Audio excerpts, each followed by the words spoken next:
Good afternoon friends. শেষের দিকে হঠাৎ রোদ্দুর ওঠায় বেশ নীল আকাশ আর নিচে একটু গ্লেসিয়ার দেখা যাচ্ছে।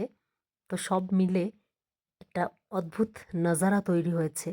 আর এটা দেখে অনেক বৃষ্টির পরে মন খারাপ ছিল, তো মনটাও যেন বেশ ভালো হয়ে গেল, খুশি হয়ে গেল। যত এগোচ্ছি দেখুন মুগ্ধতা বাড়তে থাকছে।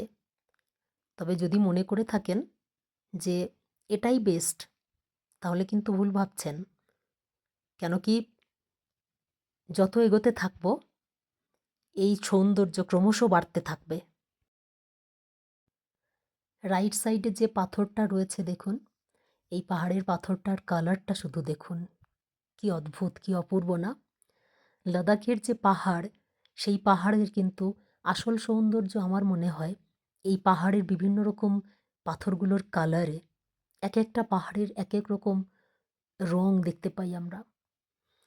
তো আমরা তো বরফ ঘেরা পাহাড় অনেক সময় দেখতে পাই, সাদা পাহাড়, সেটা দেখতে আমরা ভালোবাসি।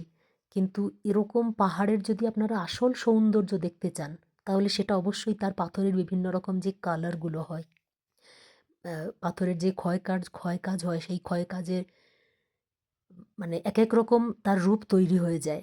দেখে মনে হবে যেন কোনো আর্টিস্ট একেবারে নিখুঁত তার ভাবনা থেকে এবং তুলির টান দিয়েছেন মনে হয়। তো সেটা একমাত্র আমি স্পিতি ভ্যালিতেও দেখেছিলাম, আর লাদাখেও এটা আছে। সেই জন্য আমাকে কিন্তু ভীষণভাবে টানে এই পাহাড়ি।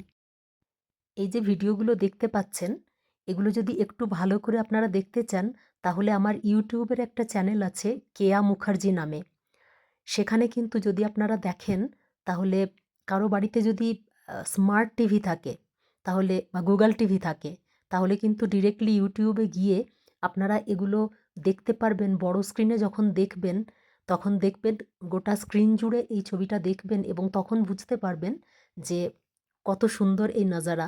মোবাইলের ছোট স্ক্রিনে হয়তো আমরা এতটা বুঝতে পারি না, কিন্তু এই নাজারা যদি আপনি বড় স্ক্রিনে দেখেন, তাহলে আপনি দেখবেন যে মানে অপূর্ব সুন্দর লাগবে।